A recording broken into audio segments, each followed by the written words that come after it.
अस्सलाम वालेकुम। पाकिस्तान में आम तौर पर आर्मी चीफ़ की तैनाती या DGISI की तैनाती के ऊपर एक पोलिटिकल सिचुएशन ज़रूर बनती है। जोड़ तोड़ भी चलता है और दबाव भी हो रहे होते हैं। हमने लास्ट टाइम ये देखा था कि जनरल फैज़ को जब DGISI की पोजीशन से हटाकर कोर कमांडर की पोजीशन पर ट्रांसफ़र किया जा रहा था, तो वो नुक्ता आगाज़ था जो PTI की हुकूमत का जनरल बाजवा और जनरल फैज़ के साथ सेम पेज था, वो सेम पेज फटने का। उसके बाद वो सूरत हाल संभली नहीं, मामलात उनके बाद में कोशिश की गई मुलाकातों के ज़रिए, बैक चैनल भी, इमरान खान के साथ बराह रास्त भी प्रेसिडेंट हाउस में अलवी साहब ने मुलाकातें फैसिलिटेट की।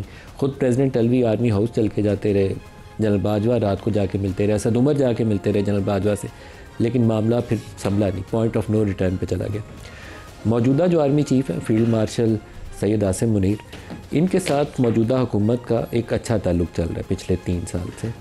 2022 नवंबर के महीने में इनकी तैनाती की गई और 29 नवंबर 2022 से उनकी मुद्दत मुलाजमत का आगाज़ हुआ एज आर्मी चीफ़, और उस नोटिफिकेशन के मुताबिक जो गज़ट ऑफ पाकिस्तान में जारी हुआ 29 नवंबर 2025, आज से 2 रोज़ पहले वो मुद्दत पूरी हो जाती है।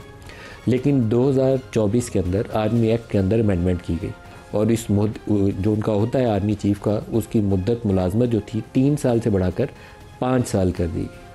अब यहाँ पर लीगल कम्युनिटी के अंदर 2 आरा सामने आई। एक राय ये थी कि जो 3 साल की मुद्दत है +2 किया गया है, तो +2 के लिए एक नया नोटिफिकेशन आएगा, 3+2 हो जाएगा 5 साल, क्योंकि लॉ के अंदर आपने प्रोविज़न बना दी है। जैसे कोई भी ऑफिस क्रिएट करते हैं कि यहाँ पे एक फेडरल सेक्रेटरी की पोजीशन होगी, तो आपने पहले पोस्ट क्रिएट की, फिर आप उसको नोटिफाई करते हैं कि सैयद आसिम मुनीर 2 साल के लिए मज़ीद उनकी वो नए कानून के मुताबिक 5 साल उनकी मुद्दत मुलाजमत होगी। उसके हिसाब से अगर जाएँ तो फिर 29 नवंबर 2027 तक आर्मी चीफ़ के तौर पर ही वो अपनी खिदमात बदस्तूर सर अंजाम देते रहेंगे। लेकिन क्या नया नोटिफिकेशन चाहिए 2 साल का या नहीं, ये एक बहस है। उसके बाद हुकूमत ने 27वीं आइनी तरमीम पास कर दी। 27वीं आइनी तरमीम ने chairman joint chief of staff committee का जो ऑफिस था उसको अबॉलिश कर दिया 27 नवंबर से, विद इफेक्ट फ्रॉम 27 नवंबर, जो आज से 5 रोज़ पहले तकरीबन कह लीजिए या 4 रोज़ पहले गुजर चुकी है। उसके मुताबिक जनरल साहिर शमशाद चले गए और उसी दिन से आर्मी चीफ़ ने बैक वक्त कनकरेंटली का लफ्ज़ आइन ने इस्तेमाल किया। Concurrently chief of defence forces का जो चार्ज था, इजाफी ज़िम्मेदारी, वो भी संभालनी थी। ये चीफ़ ऑफ डिफेंस सर्विसेज का ऑफिस दुनिया के मुख्तलिफ ममालिक में है, पाकिस्तान में ये ऑफिस नया क्रिएट किया जा रहा है। तो आइडियली इसका 27 तारीख को 2 नोटिफिकेशन आने चाहिए थे, या एक ही नोटिफिकेशन के अंदर 2 चीज़ें ऐड होनी चाहिए थी। उस नोटिफिकेशन के मुताबिक ये होना चाहिए था कि अब आईने पाकिस्तान ने फील्ड मार्शल सैयद आसिम मुनीर के लिए 5 साल की प्रोविज़न रख दी है, तो इनको हम अगले 5 साल के लिए पाकिस्तान का आर्मी चीफ़ और कनकरेंटली बैक वक्त चीफ़ ऑफ डिफेंस फोर्सेस तैनात कर रहे हैं। ये नोटिफिकेशन हुकूमत जारी करने में नाकाम रही है। इसको कहिए कि प्रोसीजरल लैप्स है, तो ये बात दुरुस्त नहीं हो सकती। पाकिस्तान में मोस्ट इम्पॉर्टेंट अगर पोस्टिंग है तो वो आर्मी चीफ़ की है। प्राइम मिनिस्टर की उतनी इंपॉर्टेंट नहीं है, क्योंकि पाकिस्तान का पूरा निज़ाम जो पावर सेंटर है इस वक्त पिछले कुछ अरसे से, वो आर्मी चीफ़ के इर्द गिर्द ही घूमता है। वो पहले कोई ज़माना होता था कि वो इक़्तिदार की तुकौन कहा जाता था, पहले प्रेसिडेंसी को कहा जाता था जब तक उनके पास 58 2B के इख्तियारात होते थे, सदर असम्बली तहलील कर देता था। फिर वो 58 2B ख़त्म हो गई, वो इफ्तिखार चौधरी साहब के वो जुडिशल जो रेस्टोरेशन वाली मूवमेंट थी, उसने एक नई डायमेंशन ऐड कर दी। वो 58 2B तो कहीं फौत होगी, लेकिन वो रोल जो था सुप्रीम कोर्ट ऑफ पाकिस्तान ने ले लिया, एक के बाद एक वज़ीर आज़म को घर भेज के। उनको बहुत मज़ा आ रहा था अपनी ताकत का। 26वीं और 27वीं तरमीम ने वो पर भी काट दिया। अब जुडिशरी स्टैंड्स नोवेयर।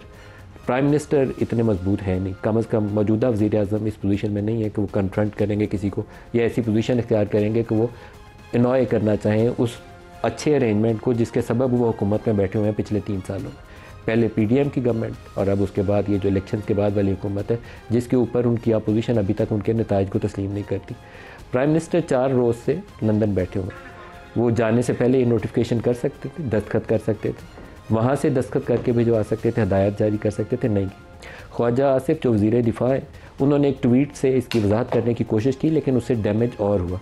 तो मेरी अपनी राय में the damage is already done. जो एक ट्रस्ट डेफिसिट पैदा होता है, ट्रस्ट डेफिसिट तो आ गया। प्राइम मिनिस्टर आज वापस आएंगे, उसके बाद वो नोटिफिकेशन यकीनन कर देंगे। लेकिन ये जो डिले किया गया, ये डिले किया क्यों गया, इसके ऊपर जब मुख्तलिफ लोगों से सवाल करें तो आम तौर पर इस इशू के ऊपर इस्टेब्लिशमेंट से हमें जवाब लेना मुमकिन नहीं होता। हम पूछते भी हैं तो वो आम तौर पर स्टेट वे या तो मना कर देंगे कि नहीं ऐसी कोई सिचुएशन नहीं है, तो या ये कहेंगे कि ये इशू सेंसिटिव है, आप इस पे बात ना करें तो ज़्यादा बेहतर है। हुकूमती हल्कों से पूछेंगे तो हुकूमती हल्के बोलेंगे कि ये मीडिया की क्या सराही है, इससे ज़्यादा कुछ नहीं है, नोटिफिकेशन नहीं आया, अब आ जाएगा, और ये बात दुरुस्त नहीं है। हुकूमत क्या चीज़ हासिल करना चाहती, क्या हासिल कर पाएगी और क्या नहीं कर पाएगी, क्योंकि एक बारगेनिंग चिप लेने के लिए बाज़ लोगों की सियासी राय यह है कि हुकूमत ने डिले इसलिए किया है कि उन्हें कुछ इशूज़ के ऊपर अश्योरेंसेस चाहिए। आर्मी चीफ़ को कॉन्स्टिट्यूशनल कवर दे दिया गया, फील्ड मार्शल की पोजीशन पावरफुल बना दी गई, लेकिन क्या प्राइम मिनिस्टर उससे ख़ुद को वल्नरेबल महसूस कर रहे हैं? ये एक सवाल होगा आज के प्रोग्राम में। और दूसरी तरफ जो गवर्नर राज की बातें हो रही हैं उसके ऊपर भी बात करेंगे। इस्लामाबाद स्टूडियोज़ में हमारे साथ हैं बिलाल अज़हर कियानी साहब, वज़ीर ममलकत ख़जाना और रेलवे, शौकत यूसुफ़ज़ई साहब PTI से, और सैनेटर कामरान मुर्तज़ा साहब JUI से हमारे साथ। इसके अलावा एयर कमोडोर खालिद चिश्ती साहब मारूफ डिफेंस एनालिस्ट हैं, वो भी हमें ज्वाइन कर रहे हैं। सबको खुशामदीद कहता हूँ। खालिद चिश्ती साहब, नोटिफिकेशन क्यों नहीं आया, पहले आप ही इसका जवाब दे दें। बहुत शुक्रिया नदीम मलिक साहब। मेरा ख्याल है मुझे तो टॉपिक बताया गया था बिल्कुल कुछ और। मेरा इसमें एक्सपर्टीज़ बड़ी कम है और ना मैंने इसको स्टडी किया, मैं कहीं बाहर था, और जो मैंने मैसेजेस पढ़े हैं वो बिल्कुल ऑल टुगेदर डिफरेंट टॉपिक्स हैं। तो मैं इसको फॉलो नहीं कर सका आपकी स्टोरी को। जो मुझे मैसेजेस भेजे गए कि ये टॉपिक डिस्कस हो गया, मेरा ख्याल है वो डिफरेंट है, जो आज आप बात करें। ऑल राइट, आप इसको जाने दीजिए। बिलाल साहब से पूछना है। बिलाल साहब, आपका इसके ऊपर क्या जवाब है? जी बिस्मिल्लाहिर्रहमानिर्रहीम। नदीम साहब बहुत शुक्रिया अपने शो में दावत देने का। देखिए डिफेंस मिनिस्टर ने मेरे ख्याल से जो ट्वीट किया, क्या है वो? कुछ भी नहीं। देखिए उसमें उन्होंने यही कहा कि notification will be issued in due course of time. हालांकि 27 तारीख को नहीं, प्राइम मिनिस्टर साहब भी वापस आ रहे हैं। तो प्राइम मिनिस्टर के तो जाने से पहले का मामला है ये। नहीं, मगर देखिए इसमें कहने का मैं बुनियादी बात आपको बताऊं, जो लोग इस नॉन इशू को इशू बना के इसमें से कोई उम्मीद रख रहे हैं, तो मेरे ख्याल से उनके लिए पैगाम ये है कि आपको कुछ हासिल नहीं होगा। लेकिन आपको क्या हासिल होगा? आप ये देखिए एक आइन के तहत, आइन में तरमीम के तहत एक नई पोजीशन बनाई गई है। Please be informed that the process has been initiated. जी, ख्वाजा आसिफ साहब कह रहे हैं 27 तारीख को वो office chairman joint chief of staff committee का खत्म हो गया और उसी दिन से इनको अपने CDF का चार्ज लेना था। आपने नोटिफिकेशन नहीं देखिए, और वो हो जाएगा ना जी। एक चीफ ऑफ आर्मी स्टाफ का एग्जिस्टिंग जो उनकी टर्म है वो तो चल रही है, और उसके बाद इट इज़ अ केस कि एक आइन के तहत एक नया ऑफिस क्रिएट किया गया है। नवंबर को दोबारा गजट नोटिफिकेशन किया, क्योंकि इसके ऊपर डिवाइडेड ओपिनियन नहीं, वो डिवाइडेड ओपिनियन वाले तो जी देखिए अगेन बात उस उम्मीद पे आ जाती है।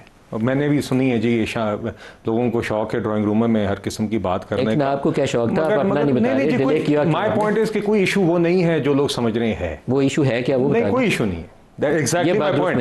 ये एक मौजू ही नहीं है जिसको मौजू बनाने की कोशिश होती है। ये बात आपकी तो आइंदा दिनों के अंदर ये मौजू खत्म हो जाएगा, जिस तरह पहले उम्मीदों पर पानी फिरा। अल्लाह करे अभी केबली खत्म हो जाए। लेकिन आपका जवाब तसल्ली बख्श नहीं है, दुरुस्त नहीं है। नहीं, देखिए बात ये है कि there is an existing person, field marshal Asim Munir साहब हैं। पिछले साल उनकी मिलिट्री सरबराही में हमने जंग जीती है। He is and remains, he was, is and remains the chief of army staff। आपने पार्लियामेंट के अंदर आपने कहा ना कि वो नेशनल हीरो हैं, तो वो तो आपने बहस समेट ली कि वो नेशनल हीरो हैं। लेकिन 29 नवंबर 2025 को जो पहला नोटिफिकेशन था 2022 वाला, उसकी मुद्दत पूरी हो जाती। फिर आपने लॉ अमेंड किया 2024 में, तो वो टर्म 2024 में 5 साल कर दिया। जी, उसके लिए नया नोटिफिकेशन चाहिए या नहीं चाहिए? बिल्कुल नहीं चाहिए, मेरे नजदीक बिल्कुल जरूरत नहीं है। एयर चीफ की भी आपने देखा टर्म बड़ी थी, बल्कि वो एक्सटेंडेड टर्म में ही चल रहे हैं। बिल्कुल नोटिफिकेशन को आपने एक्सटेंड कर दिया। नहीं, देखिए मगर मेरे ख्याल से कोई आपको नोटिफिकेशन की टू माय अंडरस्टैंडिंग ज़रूरत नहीं पड़ी। अगेन मेरा ख्याल है जी, लोग इन चीज़ों में अगर कोई खबर ढूंढ रहे हैं या उम्मीद ढूंढ रहे हैं तो उनको मायूसी होगी। मुझे तो ये ज़्यादा फिक्र है कि आप जिस उम्मीद पे बैठे हैं आपको मायूसी ना हो। नहीं, बात ये जी कि आपकी फिक्र ज़्यादा है मुझे। नहीं, आप चलें, आप फिक्र करें, मुझे नहीं, आप कर लीजिए। चलें, आप इंजॉय करिए। कामरान मुर्तज़ा साहब, बात ये नदीम साहब कि एक, and I want to repeat this is very important on this topic, कि एक प्रोसेस शुरू है जी इंशाल्लाह आइंदा दिनों में। बिल्कुल चीफ ऑफ डिफेंस फोर्सेस का बड़ी सोच समझ के पार्लियामान ने फैसला किया कि ऑफिस बनाना है। इसकी नोटिफिकेशन के हवाले से प्रोसेस चल रहा है, वो पूरा होगा। चीफ ऑफ आर्मी स्टाफ पहले भी एग्जिस्ट करते हैं। डिफेंस मिनिस्टर ने वाज़ेह बयान दिया। अगर वो कहाँ चल रहा है, मैं समझने की खातिर कहाँ चल रहा है? हुकूमत में चल रहा है। 3 लाइनों पे एक सर्कुलर आना है आपका, वो किसी जॉइंट सेक्रेटरी का या तो वो आ जाएगा, किसी ऑफिसर का साइन का सबको तसल्ली हो जाएगी। बिल्कुल ठीक है। कामरान मुर्तज़ा साहब, आपके ख्याल में ये एक रूटीन प्रोसीजरल लैप्स है या there is something big cooking up? ऐसा है कि मेरा ख्याल है कि नोटिफिकेशन पे गो कि ये कहा जा रहा है कि कोई प्रॉब्लम है, मगर अगर आप देखें वज़ीर-ए-आज़म साहब को, अगर आप जानते हैं या मौजूदा हुकूमत को इस 2 साल में या इससे पहले वक्त में जो भी ये दोस्त हैं इस वक्त, है कि ये इसके ऊपर कोई डिस्टर्बेंस क्रिएट नहीं कर सकते। ये खुशफहमी है शायद इनके अपोनेंट्स की कि शायद कोई इस वजह से कोई प्रॉब्लम क्रिएट हो जाएगा, मगर मेरा ख्याल है कि ऐसा नहीं है। बहुत आसानी के साथ जो है वो नोटिफिकेशन भी हो जाएगा और बाकी सारे काम भी जिस तरह से पिया चाहेगा उसी तरह से होगा। यह आपकी बात दुरुस्त है, क्योंकि मेरा नहीं ख्याल है कि शहबाज शरीफ साहब का वो स्टाइल है कि वो कन्फ्रंट करना चाहेंगे किसी को, लेकिन माजी में 2-3 मौके के ऊपर जो उनका रोल था वो था जो बड़े मियाँ साहब चाहते थे। वो बड़े मियाँ साहब स्विट्ज़रलैंड में थे तो शहबाज साहब 10 दिन के लिए स्विट्ज़रलैंड चले गए थे जब जनरल बाजवा का एक्सटेंशन जनरल बाजवा साहब के दौर में हुआ था, तो अदरवाइज़ यहाँ पे कोई मेरा ख्याल ऐसा इशू नहीं है। वो भी बड़े मियाँ साहब शौकत यूसुफ साहब का जवाब आया था कि ठीक है, उनको ये कह दिया जाए। हाँ, ये वही वाला हवाला मैंने इसीलिए उसको कोट किया, आप भी उससे फेमिलियर हैं। शौकत यूसुफ साहब, आपके ख्याल में ये एक प्रोसीजरल डिले है या इसके अंदर कुछ देखना चाहिए? आपकी जमात कुछ इससे उम्मीद लगा के बैठी लगती है। मुझे तो बिल्कुल इससे उम्मीद नहीं है, क्योंकि मुझे तो ये उम्मीद है कि शहबाज शरीफ साहब कभी भी इस तरह की जुर्रत नहीं करेंगे कि वो इस तरह की नोटिफिकेशन रोक सके। और दूसरी बात यह कि इससे सिर्फ ये चीज़ ज़ाहिर हो रही है जब चाहें नोटिफिकेशन कर देंगे। मतलब इससे कोई फ़र्क नहीं पड़ रहा है कि लोग क्या कहें, बाहर दुनिया क्या कहे, बस अगर एक्सपायर होता है टाइम तो हो जाए, इससे क्या फ़र्क पड़ता है। इनकी मर्ज़ी है, जब चाहे जब इनको टाइम मिले नोटिफिकेशन कर देंगे, बस चलता रहे निज़ाम। इसके अलावा तो मुझे कुछ नहीं लग रहा है। बिल्कुल आइन कानून सबकी धज्जियाँ उड़ाई जा रही है, मजाक उड़ाया जा रहा है। वही आपने करना है तो कर ले, क्यों नहीं आप करके जाते। आपको ये जो शेड्यूल है जाने का, तो ये तो सबको पता था, या इनको तो कम से कम पता था कि हमने जाना है, वज़ीर दिफा ने कहाँ जाना है, प्राइम मिनिस्टर ने कहाँ जाना है, तो ये तो कर सकते थे, आराम से कर सकते थे। लेकिन खामखा डिले करना है, कैसे क्यास पैदा करना है, इससे कोई, मैं तो कम से कम मुझे कोई उम्मीद नहीं है। ये आके आराम से अच्छे बच्चों की तरह मान के वो जो होमवर्क करते हैं ना, बच्चे रोते हैं लेकिन आखिर कर लेते हैं, तो ये कर लेंगे, कोई इशू नहीं है। आज़म नज़ीर तार साहब लॉ मिनिस्टर ने इसके ऊपर क्या कहा, वो स्टेटमेंट सुन लीजिए, फिर प्रोग्राम आगे बढ़ाते दिखाइएगा। मुद्दत मुलाजमत ऑलरेडी प्रोटेक्टेड है 3+2 जो एक दफा पिछली दफा तब्दीली आई थी उसकी वजह से, वो नवंबर 27 तक तो ऑलरेडी है। अब जाहिर है ये नई अमेंडमेंट के बाद कुछ चीजें हैं जो उसमें एंसेलरी लेजिस्लेशन की गई, और वो जो उनकी इकट्ठी तैनाती का एक और नोटिफिकेशन है वो आएगा। ये सारे एंसेलरी मैटर्स होते हैं, इनकी वजह से किसी किस्म का कोई डिस्कनेक्ट या कोई कानूनी कॉम्प्लिकेशन पैदा नहीं होती। प्राइम मिनिस्टर साहब भी मुल्क में नहीं थे, वो भी आ जाते हैं। मिनिस्ट्री ये डिफेंस मिनिस्ट्री है, मेरी मिनिस्ट्री नहीं है। मेरे पास अगर इन्फॉर्मेशन होती मैं बता देता जी। एयर कमांडर खालिद चिश्ती साहब, अगर आपसे मैं ये सूबा कि खैबर पख्तूनख्वा के अंदर गवर्नर राज के ऊपर बात चल रही है और सिक्योरिटी की जो सूरत हाल है उसको ज़्यादा बुनियाद बना के बताया जाता है कि सूरत हाल बहुत ख़राब है और सूबाई हुकूमत इस काबिल नहीं है, इसलिए 2 महीने के लिए गवर्नर राज लगाते हैं, फिर देखते हैं। What should be the way forward? देखिए मलिक साहब, मेरा ख्याल है कि एक बहुत इंपॉर्टेंट फैक्टर शायद हम मिस कर रहे हैं कि थोड़ा सा मैं अगर इजाज़त दें तो मैं सिर्फ हिस्ट्री से कनेक्ट करता हूँ कि ये सूबा या बलूचिस्तान और KP के कैसे गवर्न करते रहे सन 1800 से लेकर अंग्रेज़।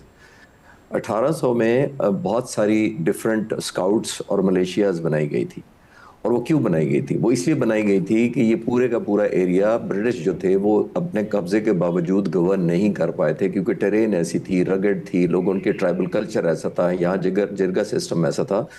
तो यहाँ पे खैबर राइफल्स होती थी, ज़ोब मलेशिया होता था, खुर्रम मलेशिया होता था, चागी मलेशिया होता था, चित्राल स्काउट्स होते थे। ये सारे क्यों होते थे?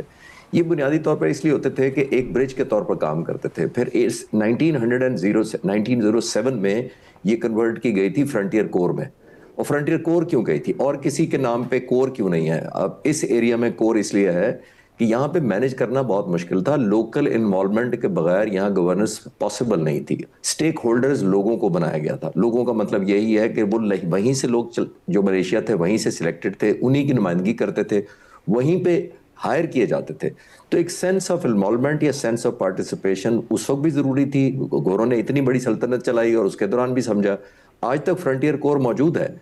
और उसका भी बेसिक पर्पस मेरा ख्याल है अंग्रेज़ों ने भी यही विजुलाइज किया था और पाकिस्तान बनने के 78-79 साल में भी वो कंटिन्यू रही है, जिसका सिंपल मतलब ये है कि जब तक आप लोगों को इन्वॉल्व ना करें, गलत या सही स्टैंड क्या है वो तो एक डिस्कशन लेदा बैठ के सब पार्लियामेंट्स को, पार्लियामेंटेरियंस को, सबको करनी चाहिए।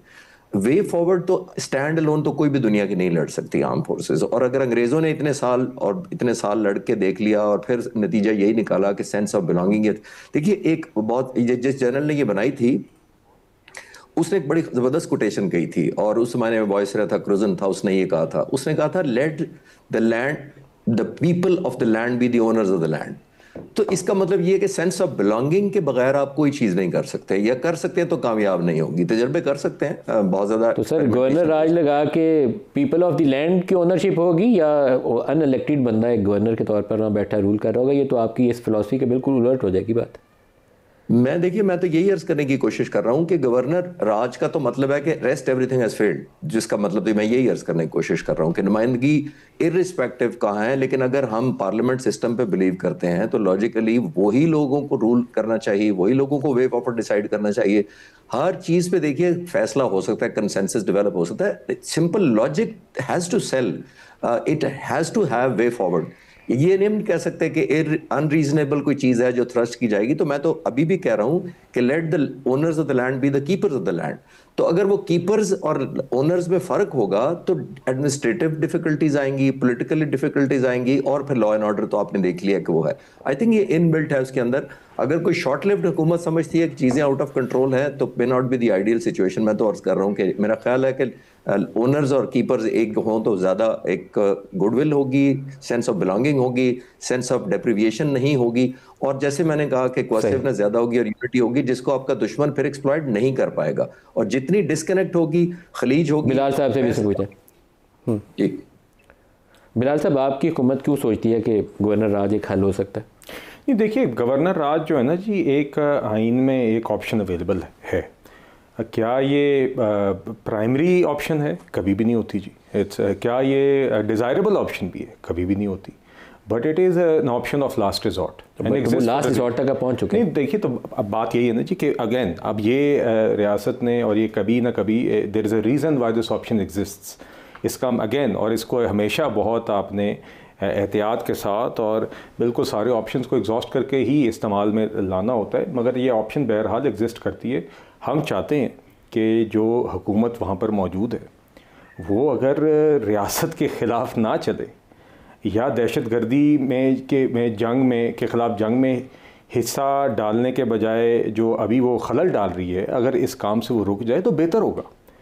मगर अगर आप इसी राह पर चलते रहेंगे और वहाँ पर हमारे जवान भी, हमारे शहरी भी, हमारे बच्चे बुज़ुर्ग भी, हमारी बहनें भी और दीगर जो शहीद जो अपना एक हिस्सा डाल चुके हैं इस मुल्क की कुर्बानियों में, अगर उसके बाद भी अगर आप उस चीज़ में हिस्सा डालने के बजाय आप एक इनेबलर बनेंगे बाकायदा उस आग के, तो फिर तो किसी ना किसी स्टेज पे जाकर रियासत को सोचना पड़ता है। तो देखिए इससे ये आपकी चार्जशीट तैयार है, इसका मतलब है गवर्नर। देखिए ये तो जी एक तसलसल है, मतलब कि मैं फिर से आपके शोज़ पे इतनी दफ़ा हम दोहरा चुके हैं, अली अमीन गंडापुर साहब क्या बातें और क्या काम करते रहे। सिर्फ बातें अलहदा और काम अलहदा, और दोनों में कोई तजाद नहीं था, और दोनों में माशाल्लाह उन्होंने करके दिखाए। रियासत के ख़िलाफ़ अपने जवानों पर चढ़ाई करने के वो अल्फाज अदा करना जो FATF के अंदर भारत इस्तेमाल करे, अपनी जवानों के मतलब वो अल्फाज इस्तेमाल किए, हमारे अफवाज के जवानों के मतलब जो मोदी इस्तेमाल करता है, जो हमारा दुश्मन इस्तेमाल करता है। और आज फिर हमने देखा है नए CMKP आए तो उन्होंने भी बिल्कुल एक 180 डिग्री ऑपोजिट, जो हमारे जवान जंग लड़ रहे हैं दहशतगर्दी के ख़िलाफ़, उसके 180 डिग्री ऑपोजिट वो बात करते डे वन से नज़र आए। तो देखिए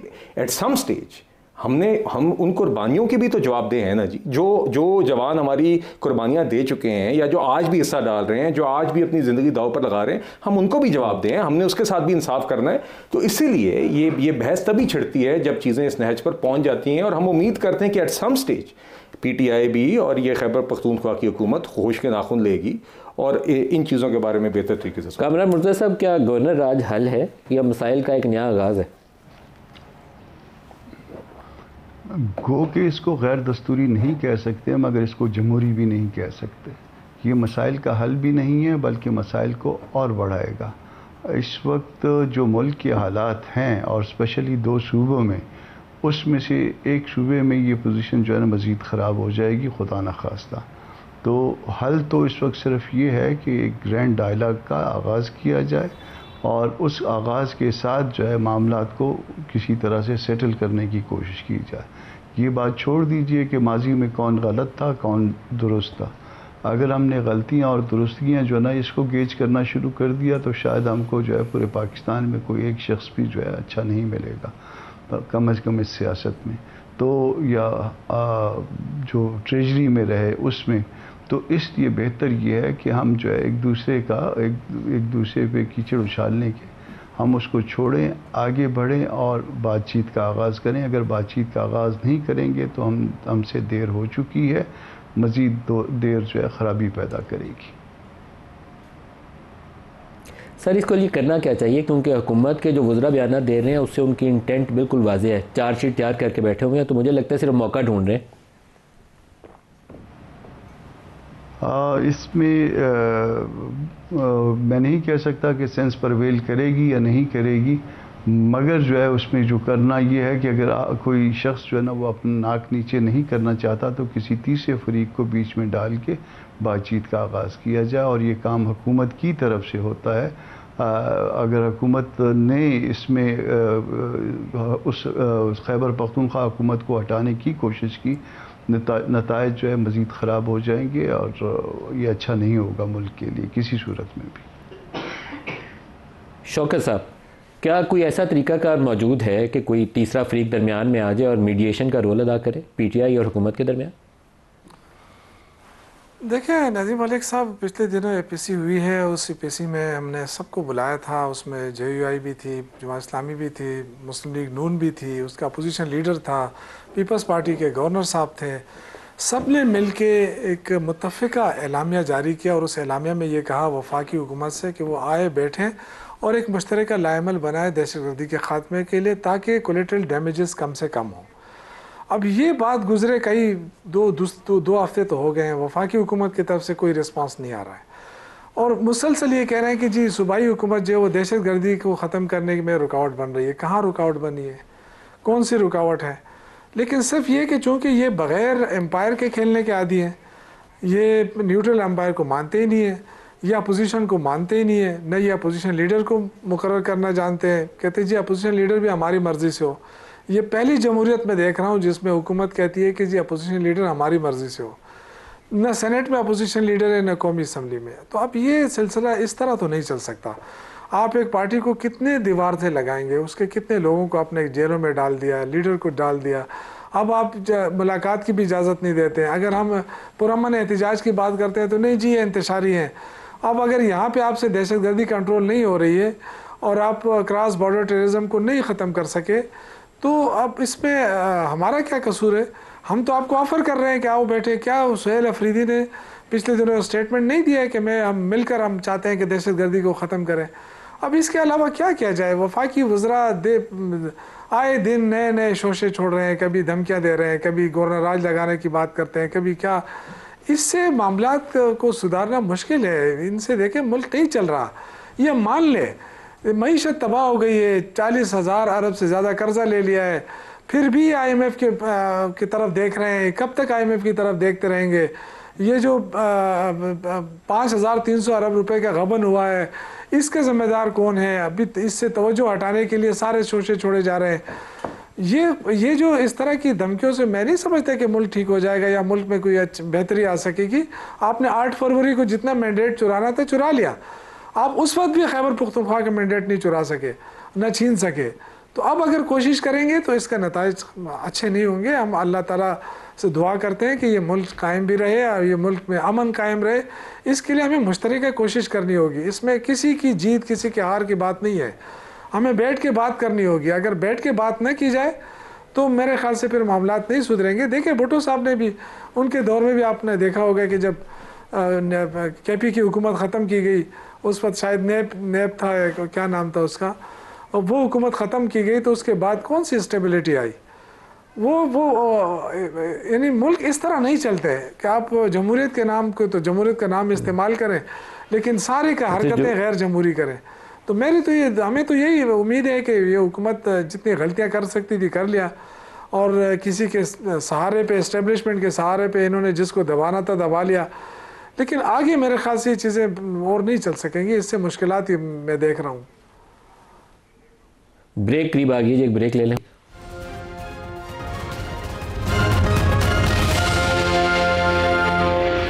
प्रोग्राम में दोबारा खुश आमदीद कहते हैं। कुछ बयानात हमने इसी इशू को आपको दिखाने के लिए इकट्ठे किए हैं, दिखाई गए। अगर इस किस्म की हुकूमत सोच रही किसी तौर पर सूबे में गवर्नर राज की, तो आप याद रखें जो करना है करे, लेकिन फिर उसकी जो पॉलिटिकल रिपरकशन होगी वो आपको पता होगा कि फिर आपसे संभाला नहीं जाएगा। असद कैसर साहब, गवर्नर राज जो है वो मार्शल लॉ की कोई शक्ल नहीं है, आइन में दिया है, फ्रेमर्स ने दिया है। 232 से 234 तक बैरिस्टर गौर खान बैठा हुआ है। अगर वो हालात होते हैं तो ये एक आईनी अमल है। यहाँ पर तो ऑलरेडी इमरान खान का राज है, फिर किस राज की जरूरत है? और किसी गवर्नर राज से हम नहीं डरते हैं। अगर इनमें इतनी हिम्मत है तो लगा कर दे। एक बयान और आपको दिखाना चाहूँगा, फिर सवालात की तरफ आते हैं। मोहसिन नकवी साहब धमाकों के ऊपर क्या कह रहे हैं, दिखाइएगा। FC सुसाइड बॉम्बर्स ने अटैक किया था, वो तीनों के तीनों भी अगवान निकले। कैडेट कॉलेज के ऊपर जो अटैक हुआ उसके भी सारे के सारे अगवान थे। जो इस्लामाबाद में ब्लास्ट हुआ उसका भी खुदकुश हमलावर जो था वो अगवान था। इतने अटैक्स हुए उसमें अगवान मुलव्वस हैं या खुदकुश हमलावर तो सारे के सारे अफगानिस्तान से आ रहे हैं। हर SHO की जिम्मेदारी लगाई जा रही है कि उसने अपने इलाके में अगवान ढूंढने हैं, जो इलीगल अगवान हैं उनको हमें हर सूरत वापस भेजना है। और हम KP के गवर्नमेंट को भी बार बार ये मैसेज दे रहे हैं कि इस टाइम ज़रूरी ये है कि आप पहले अपने मुल्क का सोचें, उसके बाद अपनी सियासत करें, उसके बाद अपनी बाकी चीज़ों को निभाएं। उनको ये हर सूरत फेडरल गवर्नमेंट का जो फैसला है उसके ऊपर उनको अमल कराना पड़ेगा। मुल्क स्टेबिलिटी की तरफ जा रहा है, इकॉनमी प्रोग्रेस कर रही है और हम नहीं अफोर्ड कर सकते और बम ब्लास्ट। बिलाल साहब, अगर FC हेडक्वार्टर में अटैक करने वाला अफगान है और इस्लामाबाद कचहरी में भी अटैक करने वाला अफगान है, तो फिर तो वो सज़ावार आप भी हैं। अगर वो सुहेल अफरीदी उसका सज़ावार है कि उसकी हुकूमत काम नहीं कर रही, तो आपने भी ठीक काम नहीं किया। नहीं, देखिए बात ये फ़र्क ये है कि यहाँ पे एक एफर्ट हो रही है, उसके अंदर दहशतगर्दी के। देखिए हमारे जवान भी शहीद होते हैं, मगर उसका मतलब ये तो नहीं है कि कोई लैक ऑफ एफर्ट है।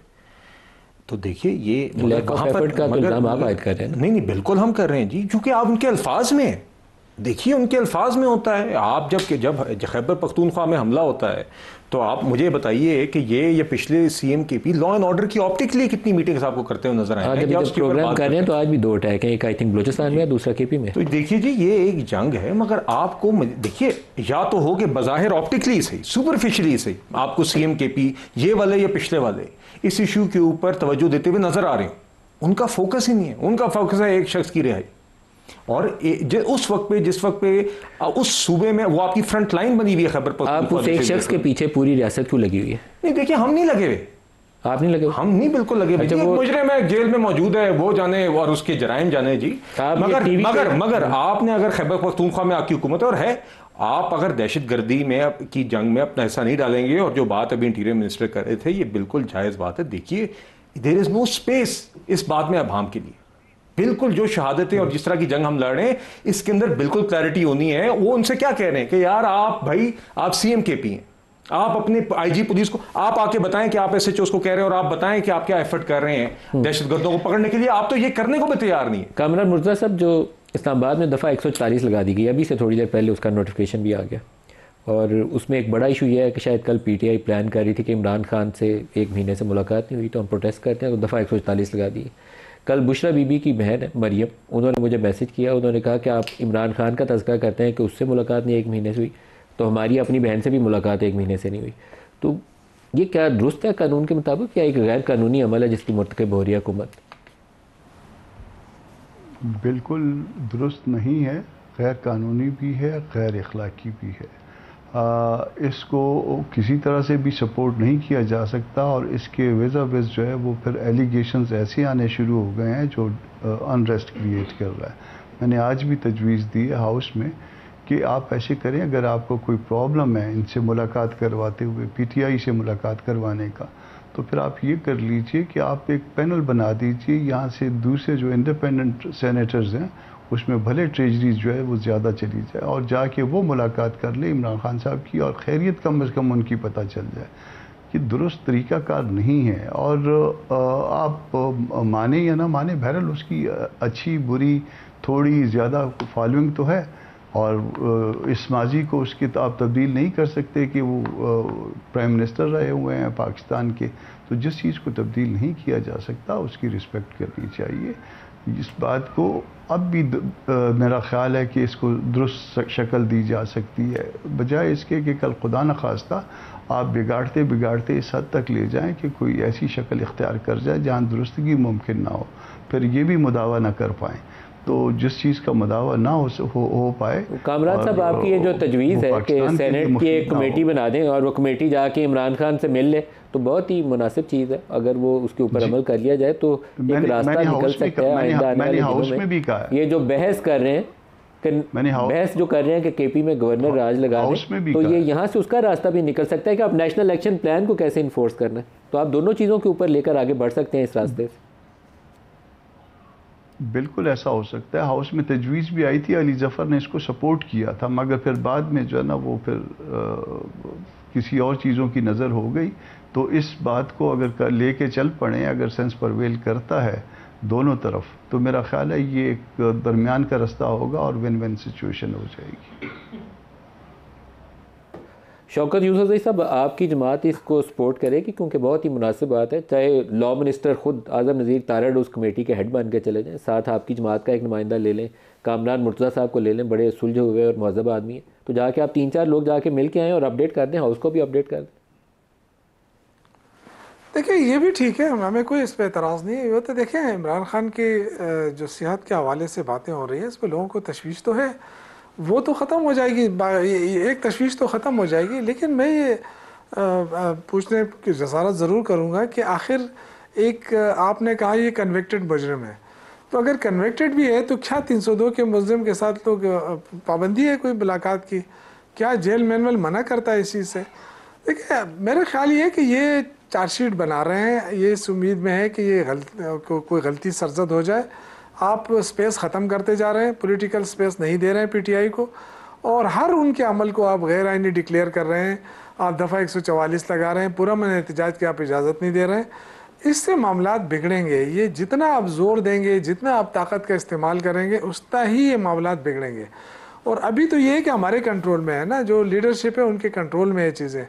अब जैसे जिस तरह गम और गुस्सा बढ़ रहा है पॉलिटिकल वर्कर्स के दरमियान, आपको अंदाज़ा नहीं है कि कितने प्रेशर में हमारे लीडर्स, और ये अगर बेकाबू हो के ये खुद निकल आए तो फिर तो मसला यही होगा ना, फिर जाहिर एक तरफ ताकत का इस्तेमाल होगा, दूसरी तरफ लोगों के सीने होंगे। तो क्यों हम कोई दूसरी जगह से तो नहीं आए ना, हम भी यहाँ सियासत कर रहे हैं। सियासत तक ही महदूद होनी चाहिए, उसको इंतकाम में नहीं बदलना चाहिए। उनकी फैमिली है इमरान खान की, उनकी फैमिली को इजाज़त क्यों नहीं मिल रही? बुशरा बीवी की फैमिली को कोई इजाज़त नहीं मिल रही। मेरे ख्याल से ये बिल्कुल अगर मुर्तज़ा साहब ने जो बात की, मैं बिल्कुल, मुझे कोई एतराज़ नहीं है। लेकिन वो तो ठीक है, इमरान खान की सेहत के बारे में तो पता चल जाएगा, लेकिन बाकी मामलात क्यों नहीं सुधर रहे? क्योंकि सीएम ने तो ख़ुद 2-3-4 दिन पहले जब इंटरव्यू दे रहे थे, उन्होंने कहा कि मैं चाहता हूँ कि दहशतगर्दी ख़त्म करने के लिए सारे इदारों के साथ मिलकर काम करूँ। अब इससे ज़्यादा और क्या हो सकता है? अब ये इदारे कौन से हैं जो उसके साथ बात करके आगे बढ़े? कोई है तो नहीं। ये वहाँ सिर्फ बयान दागने के लिए बैठे हैं। हर बंदा आके वजीर जो है ना, भाई तुम्हारे ये तुम क्यों नहीं मान रहे हो हमारे मैंडेट को? यहाँ के लोगों ने मैंडेट दिया है, आप मैंडेट को नहीं मान रहे, उसकी तौहीन करते जा रहे हैं, कहते हैं वोट को इज्जत दो। इस तरह वोट को इज्जत नहीं मिलती। ये आज जो कुछ आप कर रहे हैं, कल आपके साथ भी हो सकता है, दूसरों के साथ भी हो सकता है। ये सिलसिला ख़त्म होना चाहिए, आगे बढ़ना चाहिए।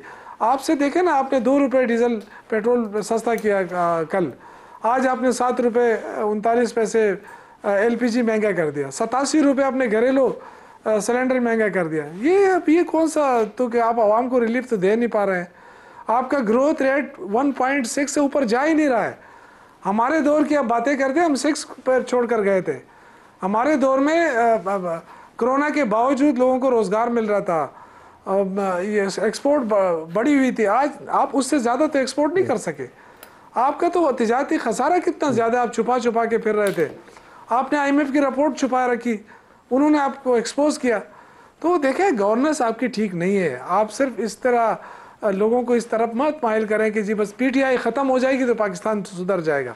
आप पार्टी को ख़त्म नहीं कर सकते। स्टेटस को है ना कि इमरान खान अडियाला में बंद हो और पीटीआई वहाँ पे बैठ के एहतजाज कर रही हो, this is not good for Pakistan economic growth. आपको नॉर्मलाइज करने की तरफ जाना चाहिए और उसके लिए पॉलिटिकल एंगेजमेंट चाहिए। माजरत के साथ PTI itself has not been good for Pakistan economic growth both in opposition and in government. तो अगर बात इकनॉमिक ग्रोथ ही करनी है जी, तो आप मुझे बताइए, ये बात करते हैं पॉलिटिकल प्रोसेस की, क्या यार सादिक साहब ने यहाँ पे नेगोशिएशंस का अमल शुरू नहीं किया? क्या ये उससे उठकर नहीं गए? क्या यहाँ पर जाफर एक्सप्रेस के संगीन हमले के बाद इन कैमरा ब्रीफिंग पार्लियामेंट के फ्लोर पे नहीं हुई? ये लोग नहीं आए। क्या पहलगाम वाक़े के बाद एक मीडिया ब्रीफिंग हुई इसके अंदर इनको दावत दी गई? ये नहीं है। शहबाज शरीफ साहब ने, प्राइम मिनिस्टर शहबाज शरीफ साहब ने अभी इनके नए CM KP को एक मीटिंग में दावत दी, ये नहीं गए। वहाँ पे यही मौजूद डिस्कस होने थे। तो आपकी संजीदगी हकीकतन ये है, आपने IMF को चिट्ठियाँ लिखी है इस मुल्क की मईशत को डिफ़ॉल्ट कराने के लिए, आपने हर हरबा इस्तेमाल किया। इन्होंने कहा है कि ये फिर मामला डिरेल होगा, आपने डिरेल करने की हर मुमकिन कोशिश की है। आपने हर मुमकिन बदमाशी रियासती मशीनरी को इस्तेमाल करके कोशिश की है। आपने 9 मई किया है, आपने इस्लामाबाद पर अली अमीन गंडापुर साहब के दौर में चढ़ाई की है। तो हमें ये लेक्चर ना दें। हम चाहते हैं कि आप एक ज़िम्मेदाराना अपना किरदार खैबर पख्तूनख्वा की हुकूमत में अदा करें। हम चाहते हैं कि आप एक ज़िम्मेदाराना और कंस्ट्रक्टिव अपोजिशन का किरदार आप अदा करें। आप नहीं करते। अगर वो वाला ज़िम्मेदाराना ना हो जिसको आप ज़िम्मेदाराना समझते हैं, तो फिर आप क्या करेंगे? नहीं, कंस्ट्रक्टिव से मुराद है कि उसमें तनकीद भी शामिल होती है, मगर कौमी इश्यूज पर बातचीत होती है। वो आपकी पसंद के मुताबिक ना हो तो फिर क्या करेंगे? चले फिर मेरी पसंद ये बिल्कुल ही है। मैं बरमला कहता हूँ कि आप जाफर एक्सप्रेस हमले के बाद अगर उसका बॉयकॉट करेंगे तो आप ज्यादती करेंगे। ये बिल्कुल कंस्ट्रक्टिव नहीं है, ये डिस्ट्रक्टिव ऑपोजिशन का किरदार है। ये बिल्कुल रियासत के मनफी है, ये इस मुल्क के अमन और अमान के मनफी है, इस मुल्क के लोगों के खिलाफ। कामरान मुर्तज़ा साहब, आप क्या सजेस्ट करते हैं? मतलब ना पाकिस्तान में 9 मई होना दुरुस्त वाक़या था, और ना मुख्तलिफ मौक़े के ऊपर जो PTI रवैया अख्तियार करती थी ना वो दुरुस्त था। मैं इन चीज़ों का हामी नहीं हूँ, लेकिन जो कुछ ये कर रहे हैं अडियाला में उसको बंद करके बाहर उसकी बहनें बैठी होती हैं, वो भी काबिल सताइश नहीं है। तनकीद तो दोनों के ऊपर करनी पड़ेगी। रास्ता कैसे निकलेगा? रास्ता सिर्फ बातचीत से निकलेगा। देखिए, PTI के रवैये को बाज़ जगह वो बिल्कुल बहुत ज़्यादा पीक पे चले जाते हैं, उसको अप्रिशिएट नहीं किया जा सकता, उसको वो ठीक नहीं कहा जा सकता। मगर at the same time government जो है वो उसको अपना रवैया दुरुस्त करना चाहिए। PTI के पास तो खोने के लिए कुछ नहीं है, उसका तो कोई नुकसान जो होना था वो हो चुका, उससे जो जाना था वो जा चुका। उसको इस मामले में क्या फ़र्क पड़ेगा?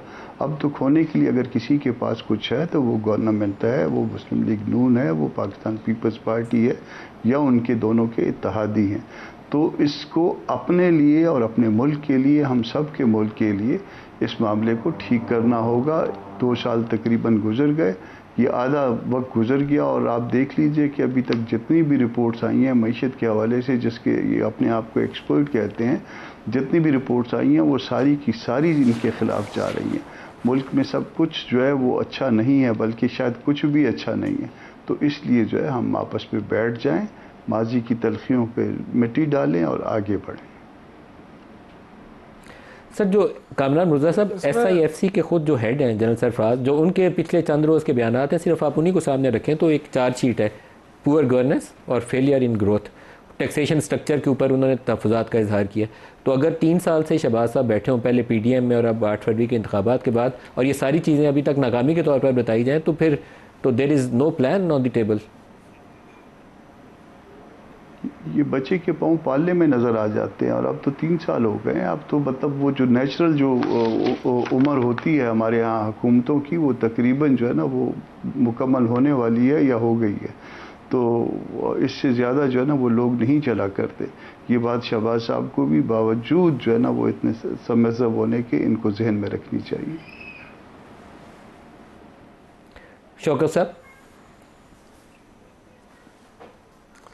देखिए, मैं तो ये कह रहा चाहता हूँ, शौकत साहब आप क्या कहेंगे इस पर? जी, इल्ज़ाम तराशों से मैं ये कहना चाहता हूँ कि इल्ज़ाम तराशों से तो कोई फ़ायदा होगा नहीं।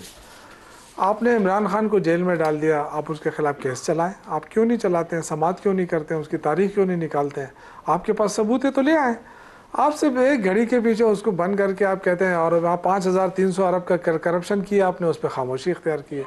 तो मेरे ख्याल है कि कोई इतना वो नहीं है, अच्छी बात नहीं है। दूसरी बात यह कि आप डिक्टेट क्यों कर रहे हैं हमें? हर चीज़ पे आप डिक्टेट कर रहे हैं। भाई हमें आवाम ने मैंडेट दिया है, आपने तो नहीं दिया है। तो आप डिक्टेट ना करें, माहौल को बेहतर बनाएं। और मुज़ाकरात की जो पहल की थी वो हमने की थी, हमने कमेटी बनाई थी और हमने आपसे कहा था आओ मुज़ाकरात करें। फिर आपने कहा हम आपको मुलाकात की इजाज़त देंगे, आपने नहीं दी, उसकी वजह से मामलात ख़राब हुए।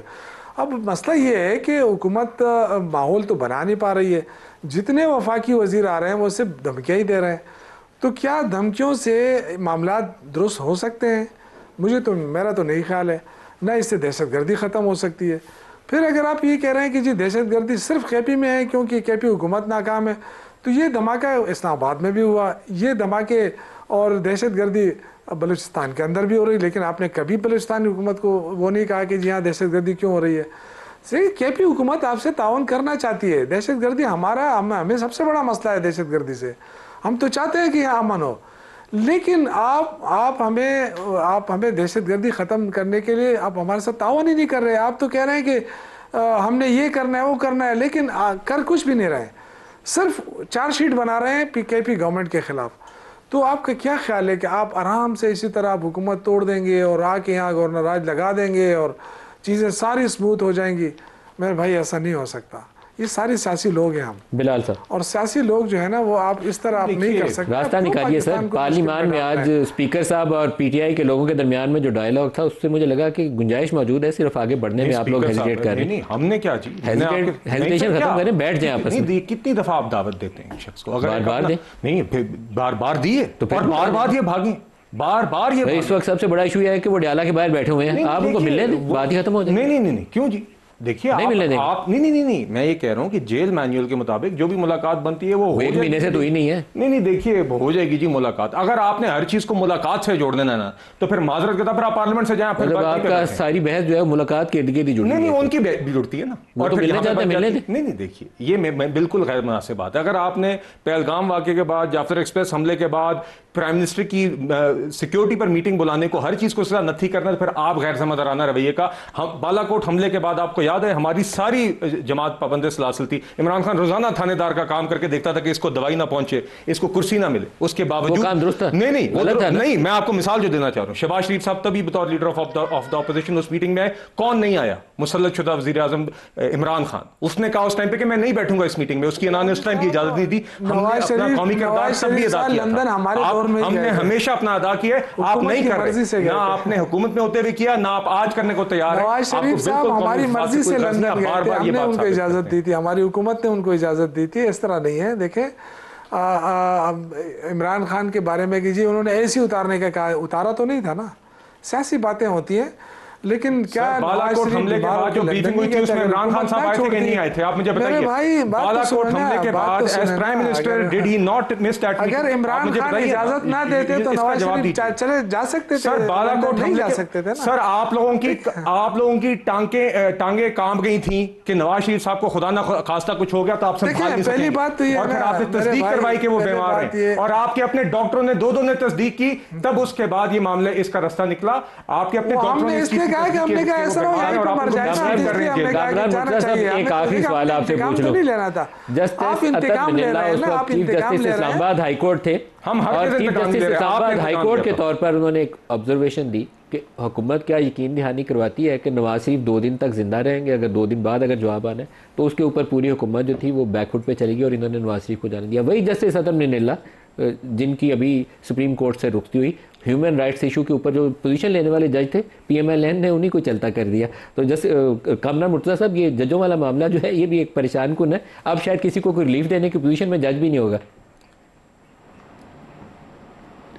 बिल्कुल रिलीफ देने की पोजीशन में जजेस भी नहीं रहे हैं, और बहुत सी चीज़ों का रुख इस तरह से मोड़ा गया है कि कल शायद जो ना ऐसा वक्त आए जिसमें आज जिन्होंने ये अमेंडमेंट की हैं उनको इस पे दुख हो कि कल ये ऐसा वक्त हमने क्यों जो है ना उस वक्त रेजिस्ट नहीं किया था। बहरहाल जो है ना इस वक्त भी रास्ता जो है ना वो इस आसान सा मौजूद है। इसमें सिर्फ अपनी अना को कुर्बान करने की बात है, और अना को कुर्बान करके आगे बढ़ें। ये कोई ख़ास बात नहीं है कि अगला इलेक्शन कौन जीतेगा, या इसमें अगर किसी को मकबूल समझते हैं, किसी का ग्राफ नहीं गिरा अभी तक, तो इससे भी कोई ख़ास फ़र्क नहीं पड़ता। या ग्राफ जो है ना किसी का भी किसी लम्हे बढ़ सकता है और किसी लम्हे भी किसी का ग्राफ कम हो सकता है। इसको छोड़ के सिर्फ पाकिस्तान के मफाद में आगे बढ़ने की ज़रूरत है। हमको साल 6 महीने की आगे कमिटमेंट्स को देख के मामला को तय कर लेना चाहिए। कामरान मुर्तज़ा साहब, शौकत यूसुफज़ई साहब, बिलाल अज़हर कियानी साहब, सबका शुक्रिया। आज के लिए इतना ही इजाज़त दीजिए। अल्लाह हाफ़िज़।